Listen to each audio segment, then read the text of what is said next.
Hey everyone, really quick before we jump in, I'm excited to announce that the Transforming Cities podcast is now a part of the Smarter Living podcast network. Now, what this means practically is that Smarter Living is becoming your one-stop destination for the best content across the entire multifamily industry. Head on over to smarterliving.io to get on the list. On this episode, I welcome back my second ever guest, Anna Mackay. After departing from Guerrilla Development in 2020, she's taken a dive into community-first placemaking as the founder of Sister City. Co-developed projects like Rocket Empire Machine and Chiles House kicked off this new phase in her career, as well as the Shortstack Housing project, co-led by Jessy Ledesma of Homework Development, which takes up much of their time today. Apologies in advance for my microphone tech issue on this episode, but I'm confident that Anna's charisma and insight far outweigh my minor technical issue. Join me in welcoming back Anna to the Transforming Cities podcast. Let's jump right into the conversation. All right, here we are. Anna, thanks again for joining me today. It's a pleasure to be here. So happy to return to your studio, Chris. So wow, I did a time check recently and I counted back the years. It's been about 4 years since you were my very second guest on the podcast. So if anyone wants to hear like OG Anna in the thick of it, go back about 3-4 years, find that second episode. It's one of the best ones I ever recorded, right? So that's why I brought you back, because you're alumni now. You've done a live with us. This is basically like your 10th time on the show. But I want to go back to kind of right around COVID times, because that was a really important taking off point for you. Looking back, it ultimately ended up becoming a turning point, kind of a springboard for you. Lots of things going on. Let's just jump in and start right there. You were at Guerrilla Development when we last left off. You were really aligned with your friend, mentor, Kevin, and the crew. And at the same time, you had a new vision coming to life. Let's kick things off. Sure. Yeah, it's amazing how time flies when you're developing affordable housing. But that time, I believe it was like March of 2020 when we last spoke. All of the developers were just hitting the very first week of, oh my gosh, what do we do? Here we are. All of our tenants are freaking out. How do we handle ourselves? And at that time, I was the director of development at Guerrilla Development.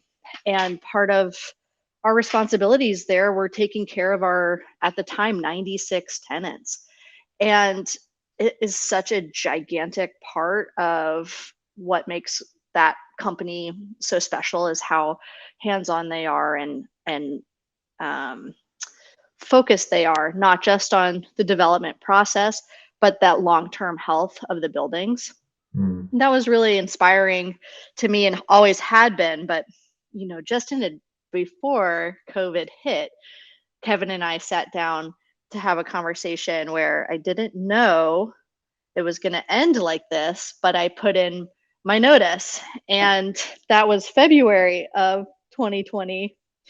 And so that was predicated by a few things, but mainly just hitting that point in an apprenticeship where the time had come for me to kind of step out on my own. And I did that with my new company that I founded called Sister City. And it must have been a difficult decision to make too, because I know that you love your time at Guerrilla. You loved the projects that you worked on and the community that you were building. Was there a particular moment in time, or was there a particular feeling where you said, okay, I need it, it's my time, like to your point, it's my time now to step forward and kind of figure this out on my own and do my own thing? Sister City came about. Had that been planned for a while? Were you like noodling on that idea for quite some time, or was there a moment in time where you're just like, okay, this is it, I gotta go? That's a great question. I had been thinking about that for some time, and I like the way that you put that. You know, it's when you work at a place like Guerrilla Development or any community oriented or town or city oriented development company, you really are building community, and that can't be undervalued. the time and energy and meaningful relationships that form out of that kind of community focus. And so that was the hardest part of realizing it was time for me to go.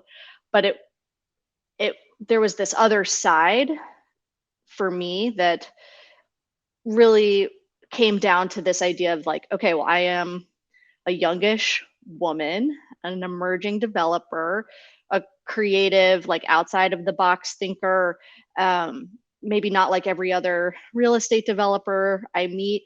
I think it's really important to try and to model my form of real estate development, not necessarily as, y'all should do it this way, but just to show that it takes all types in this field. And that was really the true impetus for taking that leap, was both the interest to see if I could do it, but also to kind of serve as a model of striking out on one's own and seeing if they can't make a go of it.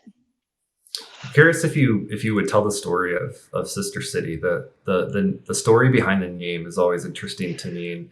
From the first moment I went to your website and I saw kind of the vibe that you set up with Sister City, I really loved it. And so I would appreciate if you could share with the listeners what the idea was behind the name Sister City. Oh yeah, thanks. As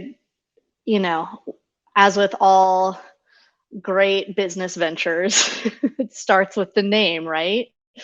It took me a long time to come up with it. And when it finally popped into my head, it was like, aha, because it really not only was catchy, which is a personal opinion, of course, but it was also this kind of cornerstone of what my development approach is. And it's this idea that, historically a sister city is a partnership between, one city and typically another one across the world. And you essentially share the best of what you have with one another.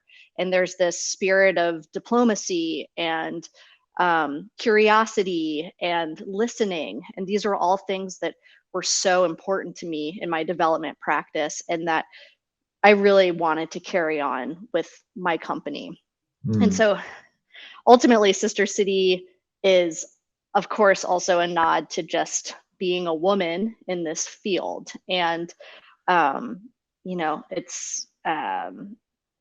it's about sharing and listening and collaborating and, being there for being at the table with an open mind for every contributor to the conversation. Something that you shared with me too is when we spoke a few weeks ago, we were talking about this idea that being female obviously doesn't mean that you're soft, and it has to do too with respecting the other women that have come before you and sort of blazed a path in front of you in a way that it sounds like you're intending on doing for other women that come behind you as well in the industry. Is that a big part of it, or is that just sort of like a kind of a nice touch, like that's always in the back of your head, or was that forged into the idea of the name Sister City? Yeah, it's definitely a consideration, and it's not lost on me how hard, even just like half a generation ago, my female counterparts had to work to make it in real estate development, and had to do so largely by doing what the boys did better and longer hours and more intensity. And there would not have been the opportunity that I have today to have a quirky website and branding that is unusual for a real estate developer had those women not put that time and effort in front of me.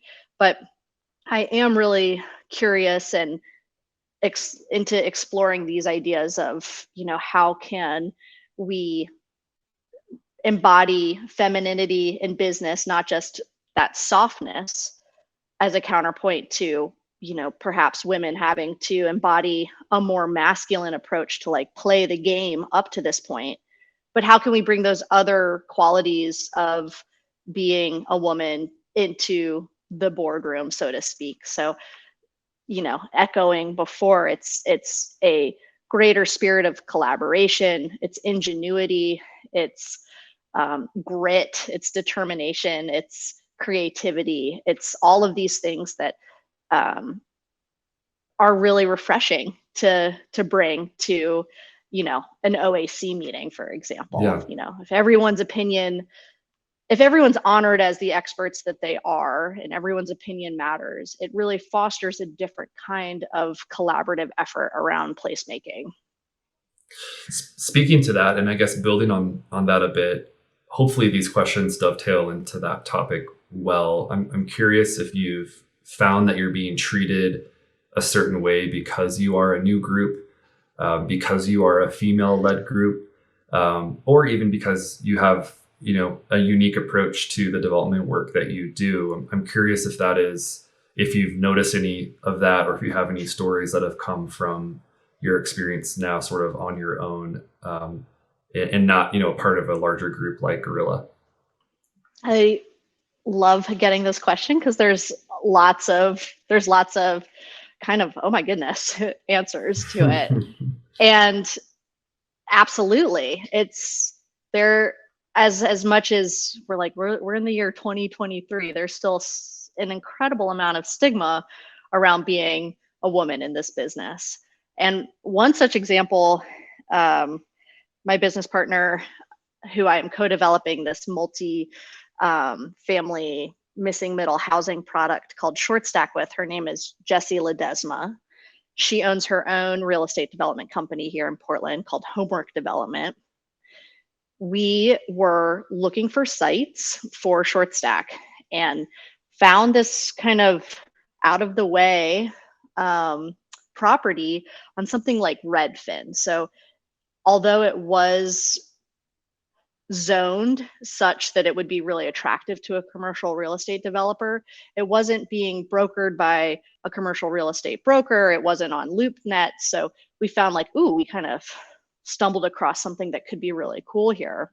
Yeah. And so we approached the broker, a residential broker, and put an offer in, and were denied with very, very little conversation or reason.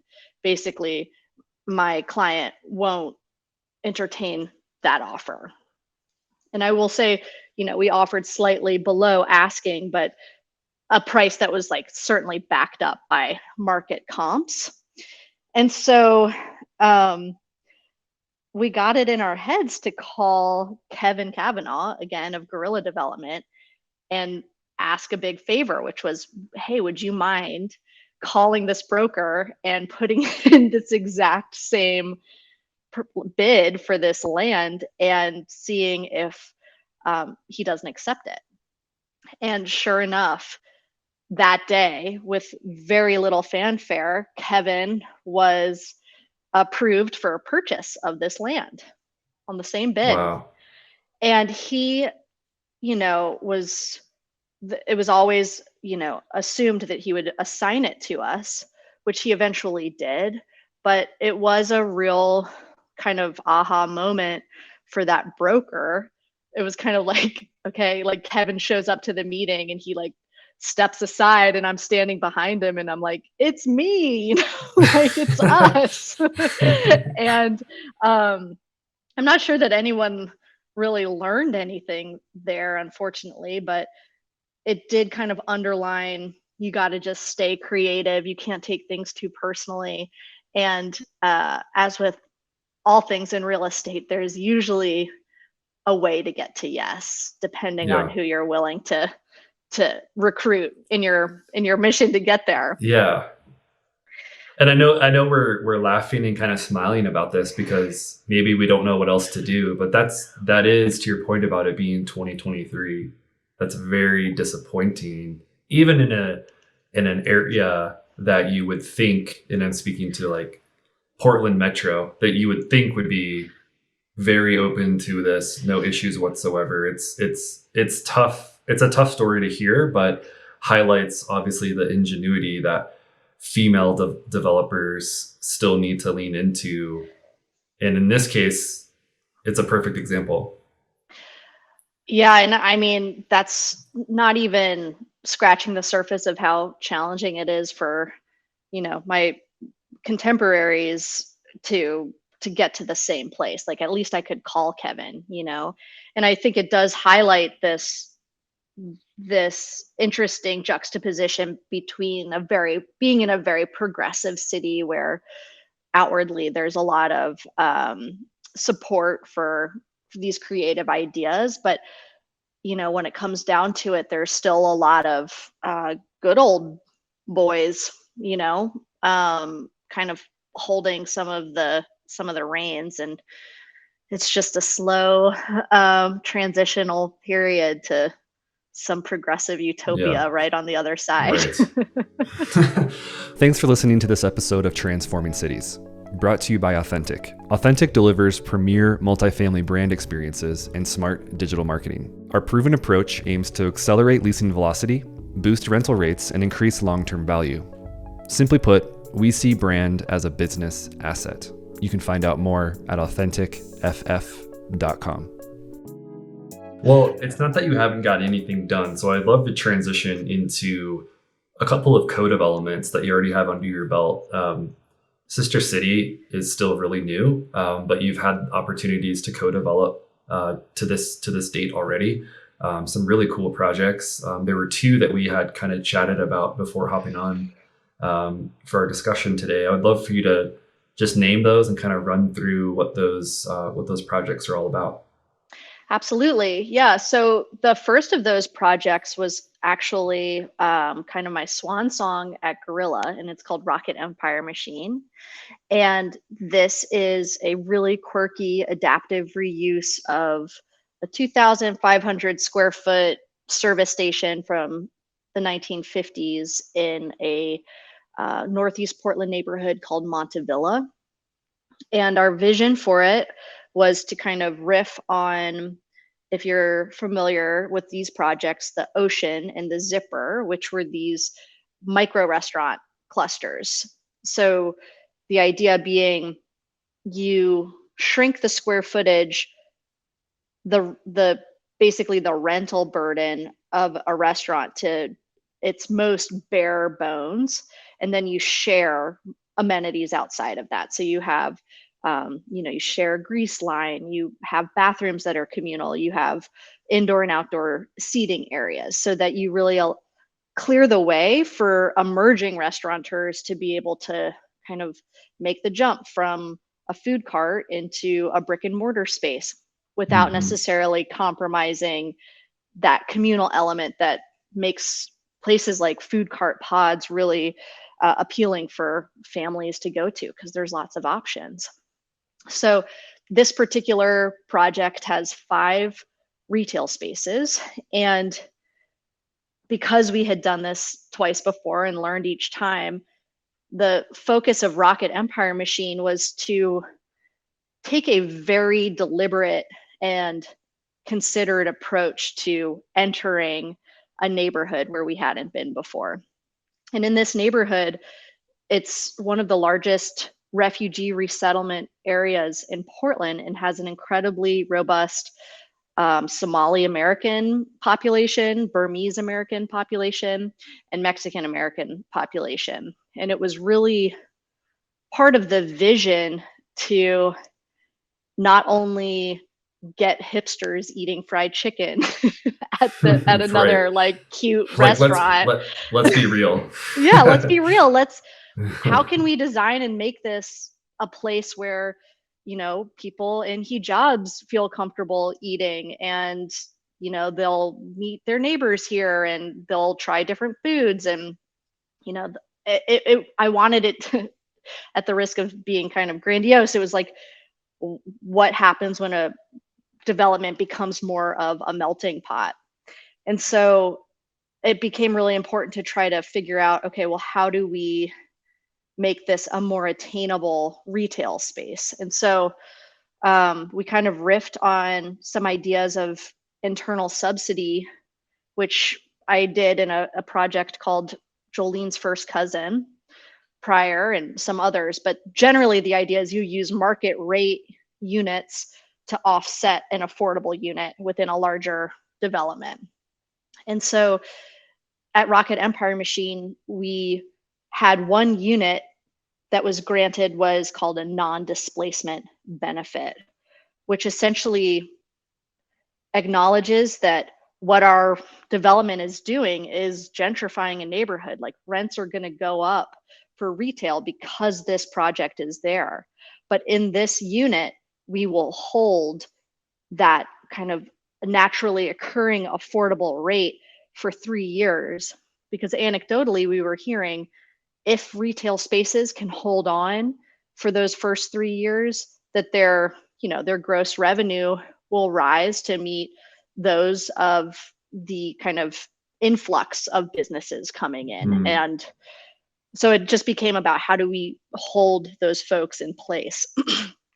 And so we found an incredible tenant named Kadro Abdi, who had a Somali restaurant just a couple blocks away that her landlord had changed her locks overnight because Kadro had, missed a rental payment, and the landlord was not willing to work with her, and nor would that landlord allow her to go back in and get her restaurant equipment. It was like a devastating loss to the community to lose Kadro's amazing food, which was beloved by all kinds of different people.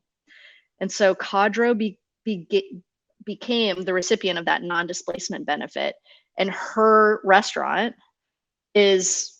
rent is offset slightly by a restaurant that is run by an emerging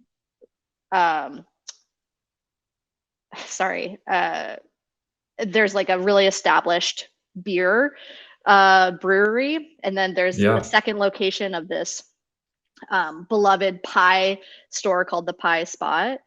And there was a new restaurateur from Burma who came in and opened a sushi restaurant. And finally, another legacy food cart called Tierra del Sol, which is a Mexican-American run business. And so this has been running, we opened in June of 2020, which was an incredibly difficult time for anyone to open a small food business, but super ingenuity, like people pivoted to go. The neighborhood has loved and supported these businesses, and everybody's doing great today, 3 years down the road. So Rocket Empire Machine was a really fun project, and I hope to get back to doing some mixed use stuff later. Yeah, you're making me hungry too, by the way. I need to visit Portland and just go have a little taster plate of every spot in that development. So the other one was actually a co-development with and I think I have this right, the Catholic Charities of Oregon. And this was a really unique one. I remember seeing you put stuff out on social media about this one. Give the listeners an overview of this project. Yeah, I know that our listeners are wonky, so forgive me for getting so deep into things like the capital stack, but I have a feeling the audience is there. So the Chiles house is a 27 unit multifamily apartment building on an infill lot on a piece of land that is like nestled right in the middle of a larger campus that Catholic Charities of Oregon owns in Southeast Portland. And there was this like little 1-story building that had a daycare in it that Catholic Charities understood to have more potential to serve more people through its redevelopment into a multifamily housing project. And it's a 50 by 100 foot lot, which is kind of this sweet spot in Portland. Most lots are that. It's like a uniform size, but it's also really small when you're a multifamily housing developer and you don't really get out of bed for less than 150 units. It's hard to wrap your head around these quirky little infill sites. And so the really creative team at the time, who was at Catholic Charities of Oregon, approached me and asked if I couldn't co-develop a infill housing project with them that would be really responsive to a population that they saw was kind of slipping through their cracks, which was kind of coming in hot refugee families and people who are in domestic violence situations and folks who are just skirting homelessness. And the reason why those folks were being served but not as responsively as they would like was because typical affordable housing development has many hoops to jump through to gain tenure there. And so we decided to create a project that was as lean and mean and responsive and adaptive as Catholic Charities needed it to be. And we got there by, in lieu of private equity, doing a capital campaign with donations that allowed that organization to eventually buy the entire project, buy out the debt, completely run the project themselves. And so as owner operators, they have that complete latitude to, evaluate their housing pipeline and to get folks in who need shelter in a dire situation. So that was really the kind of the foundation of the financial approach. And so affordability there starts at 30% of median family income. And conceptually, over time, as operations get more efficient, that will just be like a radically compounding affordability. It'll be as affordable as it could possibly be, which is pretty cool. But also with respect to that population, Chiles House was designed with these tenets of trauma-informed design. Are you familiar with those, Chris? I'm not. I would love to hear more. So trauma-informed design is a relatively, new topic of a new lens to look at design through. But the idea is, how do we create spaces that are healing for folks who are either in a trauma response or emerging from one? And so some of the design decisions at Chiles House were to eliminate the double loaded corridor and to make every door open to the outside. And what that does is it changes that kind of necessary moment where you're passing somebody in kind of an enclosed space. And that summer that we were designing was also some of the worst wildfires in Oregon. So it became, okay, well, how do we, ensure that you're getting a clean and healthy space where when the air is clean outside, you can access it. And when it's not, you can have, a healthy alternative within your own living space. And, the final kind of trauma-informed element of this project was the use of cross-laminated timber. So Chiles House was actually the first mass timber affordable housing project in Portland. And, mass timber has all these incredible benefits, which I'm happy to go into. But with respect to trauma-informed design, there's this idea of biophilia, which essentially means, when humans are around natural materials and finishes, it feels good on our nervous system. It basically makes us feel good. So these spaces are super light and airy, and the ceiling is like beautiful exposed spruce. And so it's not just your average kind of, I'm not trying to disparage it. It's not your average like chipboard. I would say it's not a drywall box. Right. And so that was Chiles House that opened to those tenants in August of last summer. It's been full for most of the time since then, and overall has been a great success. Yeah, I love to hear that. And I will I'll be sure to link both Chiles House and Rocket Empire Machine into the show notes, so anyone interested can dig a little deeper in those, because those are really cool projects. And also, just from a design perspective, I think the design that we see coming from Sister City and co-developers that you've been working with has been really cool, and definitely unlike most all other areas across the country. So if you want a little eye candy to the listeners, we can make sure those links are in there too.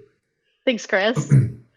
I think this kind of brings us to the Shortstack project, which you alluded to earlier. And I guess quick plug for the listeners who want more of a deeper dive into Shortstack. We actually did a live event with Anna and Jessy a few weeks ago that went really well, and we had a great Q&A at the end. So if you want to catch that, go ahead and search for that in the podcast feed as well for Transforming Cities. But I would love to get into that a little bit on this podcast with you, and start with really how your relationship with Jessy began. I mean, two like powerful development women of the next gen team up. Like, let's hear about that inception story. Yeah, Jessy is my sister from another mister for sure. We held sister roles at similar small boutique development companies in Portland, kind of over the same 7 or 8 year period. I was at Guerrilla and she was at really creative office called Beam Development.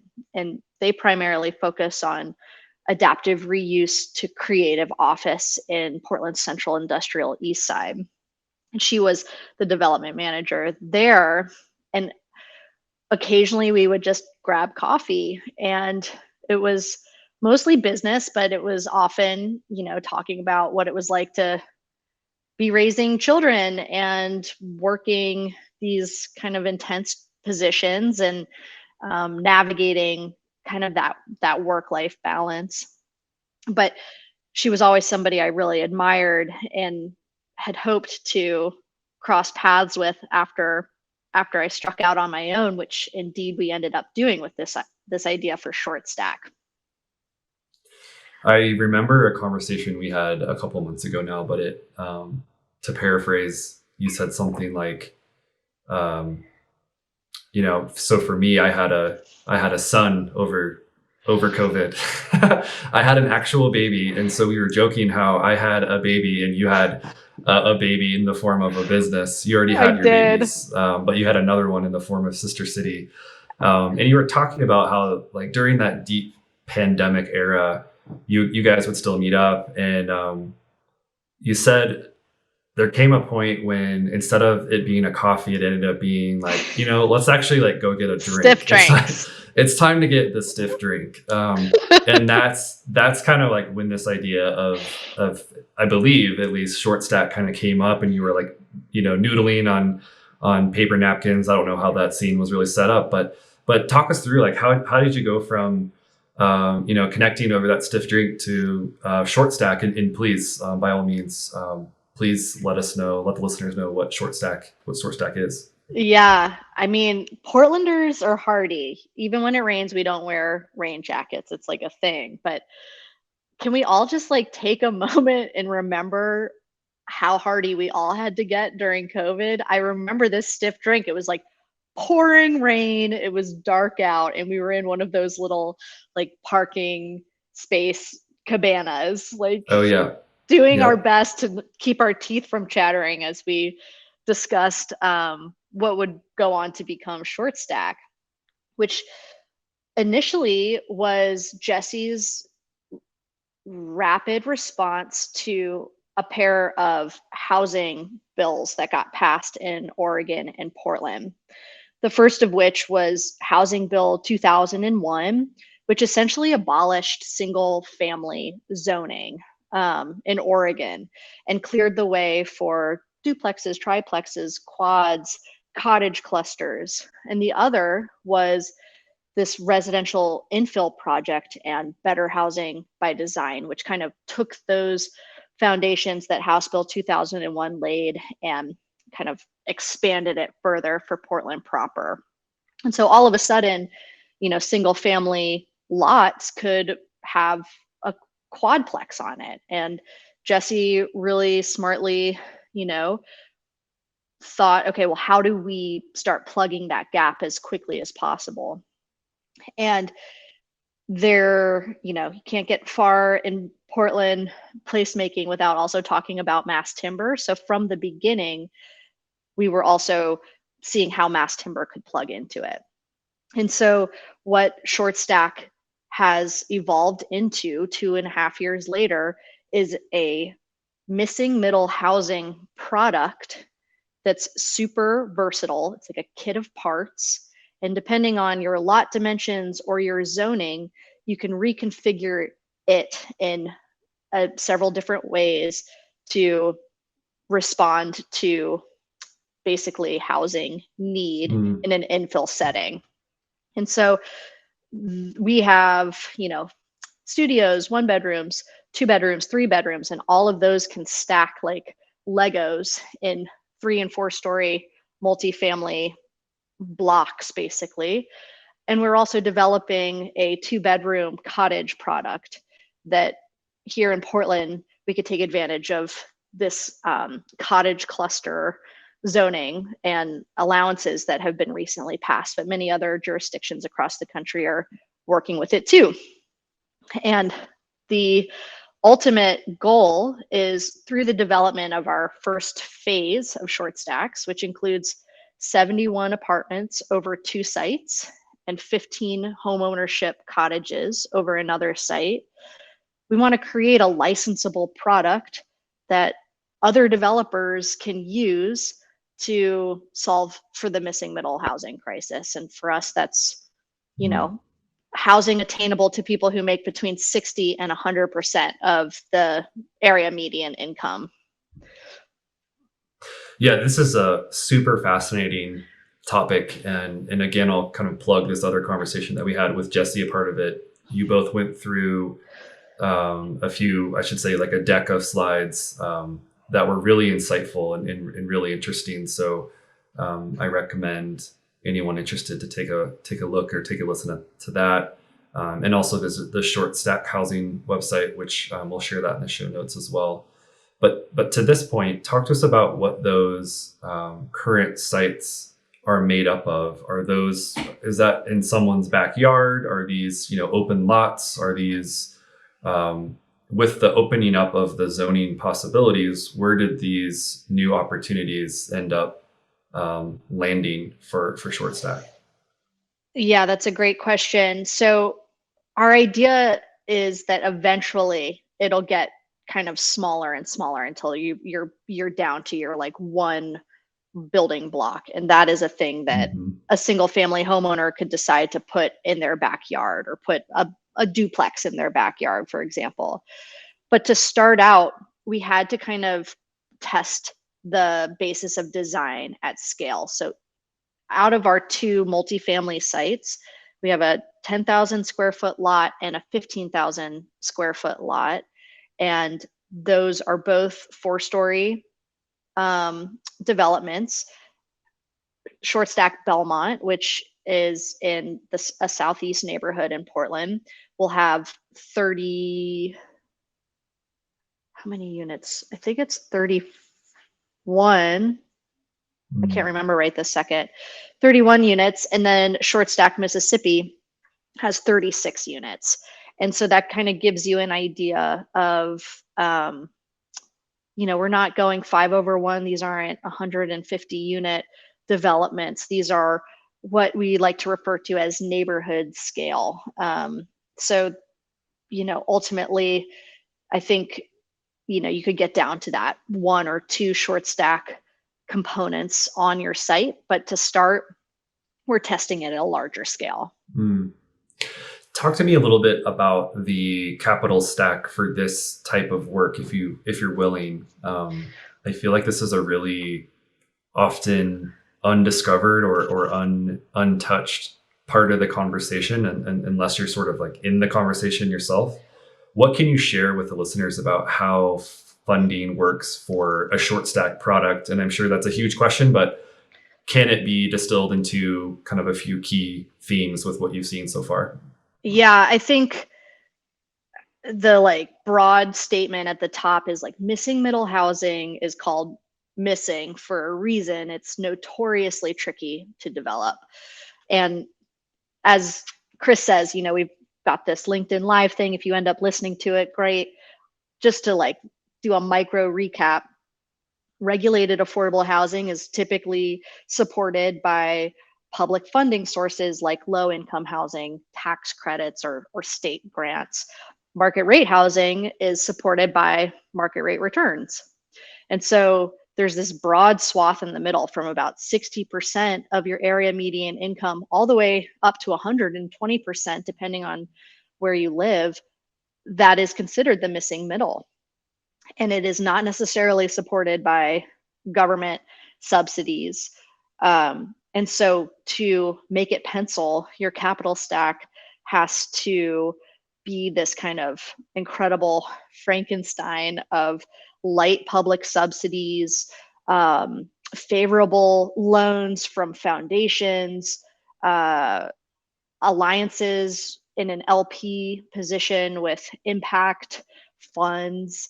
And there's also a large portion of private equity that is making Shortstack phase 1 go. And our investors are largely, I would classify as impact investors, folks that aren't necessarily seeking the highest possible rate of return on their investment financially, but who are demanding a deeper, more holistic return on, are we solving for social and societal issues? Are we engaging a more diverse working group? All of these things that Shortstack and other, impact investments hit are reasons that we were able to attract what I call like enlightened capital to our impact fund, which we closed last September. Yeah, so this isn't your 3 to 5 year flip, from an institutional deal. This is like long, I imagine long, decades long, even hold periods for something like this. Or what does the outlay look like for those investors? Yeah, you hit the nail on the head. That is something we lead with, that this is like a 15 to 20 year investment. And that has a lot to do with affordable housing tax credits that were like shoehorning our missing middle model into. It has a lot to do with, leaving the door open for permanent agency debt, all of these things that actually help us to make these razor thin margins pencil. But these are long-term holds, and the concept is that eventually they will sell to a mission aligned buyer. And there are deed restrictions in place on about 50% of the units to hold them affordable in perpetuity. This brings up a topic that I think is a little bit touchy, but I do think it should be discussed kind of out in the open. And from my experience, and I know enough to be dangerous at this point, having had enough conversations with developers over the years, but I feel like there's this, I'll call it a blanket or stereotypical cynicism coming from who I'll call this group of market rate developers when they look at or kind of speak to affordable projects and affordable developers, being that there's this argument that affordable developers put up this big show that, they put on this big show, they have this big front and it's fancy and look at me, we're doing so good. And I think those market rate developers feel like, there's just as much money in it for them as there is for us at these market rate projects. And I'm speaking in broad generalities here, but I have definitely heard this before from more than one person. And I know that there's a lot to unpack here. So without you feeling like I'm pushing you into a corner trying to get your answer, I'm so curious to know how you kind of take in that viewpoint, knowing the type of projects you execute on, and where does that opinion land for you? Because I know that there's probably quite a few things there that you would, kind of come to the surface right away. Totally. I have like 50 things pop into my head when you say something like that. So I'll try to keep my mind organized. But, I think one interesting way to start the conversation is when applying for public funding, a specific source in Portland called the LIFT grant, which stands for what does it stand for? It stands for low income fast track housing. And it's really targeted at private developers to, as kind of like a subsidiary track to LIHTC projects to get creative and continue to deliver affordable housing. And we do have a LIFT grant in place in one of our projects. But one of the parameters that you plug into the pro forma early is the project management fee or the developer fee, which they say can flex up to 15% of total development costs, which as somebody coming from the private development world, I was just like, whoa, that's a lot, like I sat with that for a while. And like, I would say that, where I'm coming from, the total development cost percentage of the developer fee is closer to like maybe 8 or 10%, which is also, according to some developers, kind of high. But at the end of the day, I think it all like kind of comes out in the wash, because like regulated affordable housing developers tend not to benefit from like a long-term equity piece of their project, which, maybe more market rate developers do with promotes and things of that nature. And so I think that development is really complicated. And I used to say that it was really easy because I wanted more people to do it. But the truth of the matter is, like, it takes a while to like wrap your arms around it. And once you do, you have a lot of kind of moral decisions to make around how you conduct yourself as a developer. And so that tension between affordable housing developers and market rate developers, I think it's like you gotta just return to this idea of like, how much of your time are you putting into it? How complicated are the deals you're putting together? And you want to make sure that they're not needlessly complicated, right? But depending on how complicated they are, and perhaps there's like educational elements that you're sharing with your community that kind of go above and beyond the scope of a typical real estate developer's purview, like from a standard perspective, you got to really account for your time. And so I think where a person's developer fee lands is like personal. And of course, they should be like really open with their investors about how they get there. And I think that there is a direct correlation between, you take less of a developer fee, potentially you can increase the affordability on your projects. But I don't think it's black and white like that. I think that there's lots of things to think about a developer fee. Like, it's always the first at risk. Like, if hard costs run over, it's the developer fee that covers them.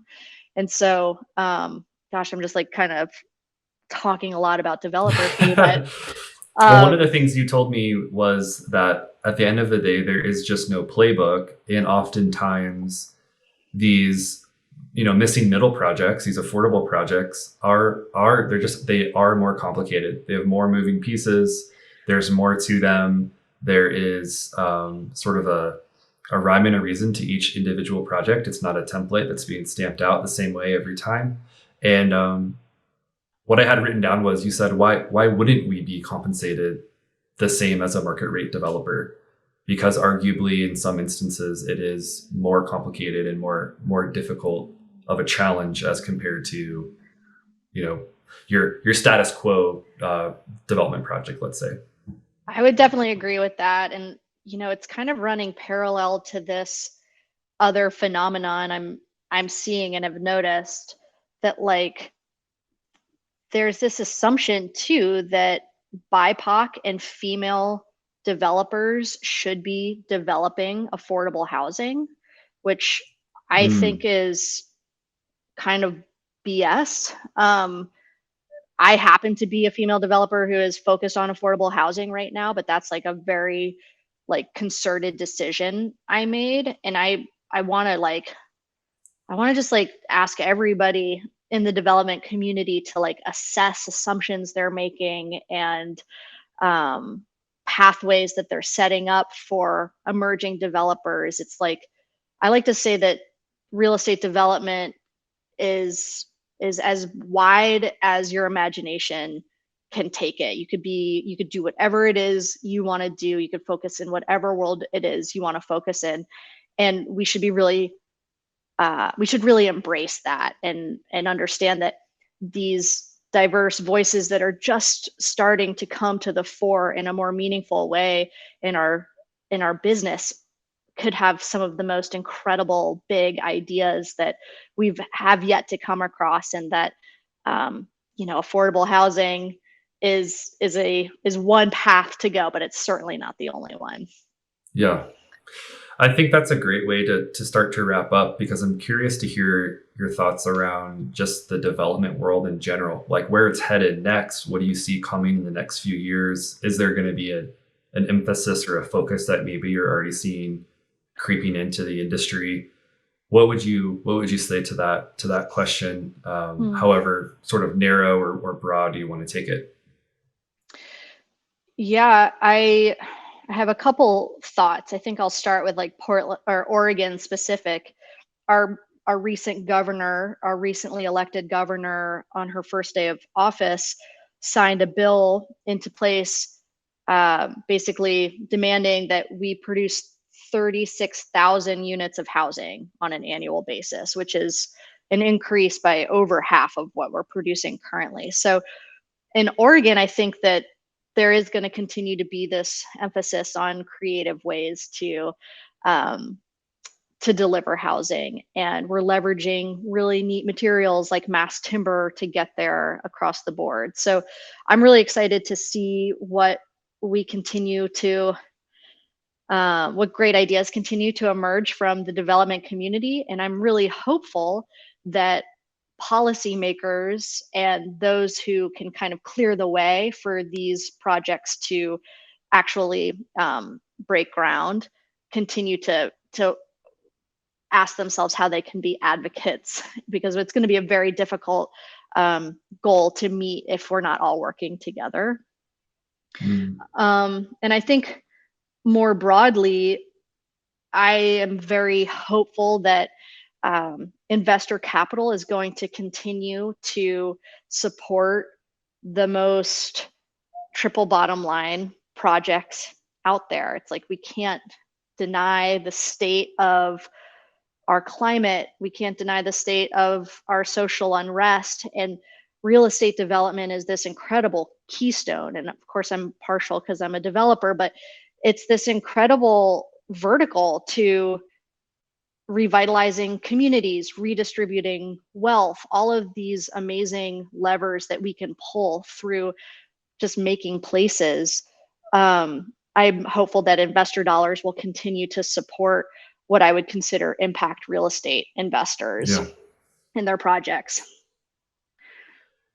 Anna, thank you so much for joining me today. I learn a lot. I feel like I'm just a big giant sponge when we talk, and I just kind of nod and shake my head because I learned so much. I always like to wrap up with some rapid fires though. So let me hit you with a couple quick questions before we finish up the conversation today.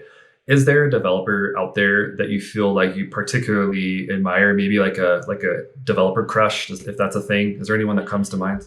Sure. I've got another sister out there operating in Dorchester, Massachusetts. Her name is Miriam G, and her real estate development company that she runs with her partner Declan Keefe is called Co Everything.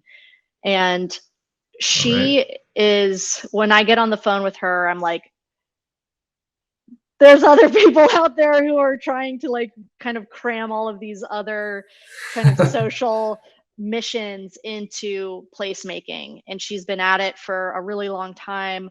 And I think to highlight a project she's done recently in Dorchester, there was a crowd invested portion of the project, and it was like very hyper local. And many of those investors actually went on to form like a board of like a steering committee for the development itself, and their voices were really amplified and heard. So she's really putting her time and energy and effort into making real estate development more democratic. And I really just like think she's up to a lot of amazing things. Yeah, really cool. We'll link to her as well. The other question was going to be one book that you would recommend to the listeners today. Jim Hyde's Building Small. I met Jim at a ULI conference last year, and he has formed what's called the Small Developers Alliance, and they have an annual conference.